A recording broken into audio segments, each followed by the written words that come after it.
by Eckhart Tolle, you always start with the present moment. You start with where you are rather than trying to get away from where you are.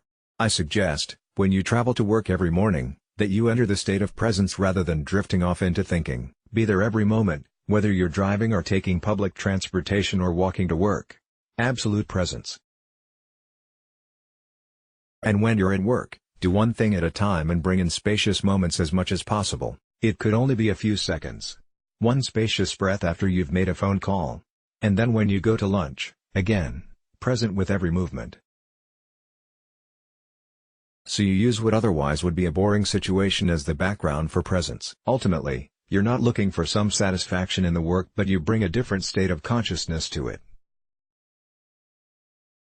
In a way, your work situation becomes like an excuse for practicing presence, and you're lucky if you have a relatively boring job. It gives you a great opportunity for practicing.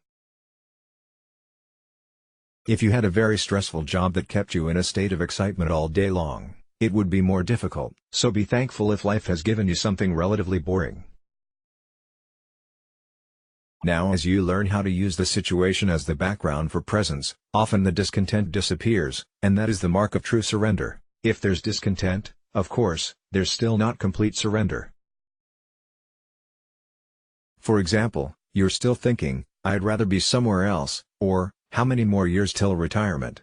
You're losing yourself in past and future, and you're carrying the burden in your mind of past and future, missing the opportunity of the present moment because it's not interesting enough. Practice and you may find that if you come into alignment with the present moment, you feel more alive. Even within routine activities, there is then an added dimension of aliveness that comes in, and you perform the activities with a greater sense of aliveness.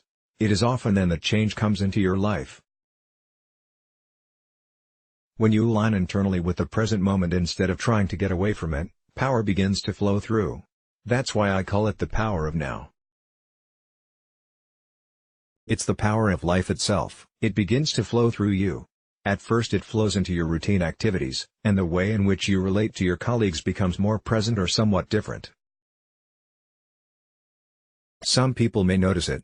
Others may not. And so, gradually the universe or life notices that you are in a different state of consciousness, and often it is then that change comes into your life, either through a chance event or a chance encounter or a sudden idea or realization that comes into your head one morning.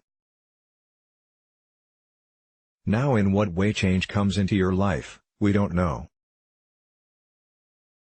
It is much more likely to come in, but you no longer depend on external change for your inner state. That's the main thing.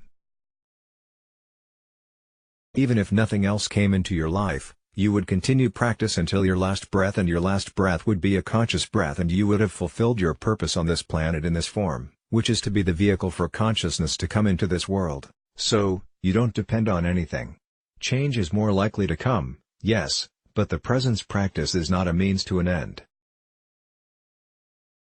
You're not practicing to say, "Okay, I'll practice, but if nothing happens within 6 weeks, I'll stop practicing." To all of you who are bored at work, make it into a spiritual practice, a consciousness practice. Bored at work also means you're not particularly challenged at work. In the absence of life challenges, there's always the danger that you will fall below thought, and you might find yourself in a routine that you think is acceptance, but you're really falling below thought. Then you go to work and there's a decrease in your sense of alertness and aliveness.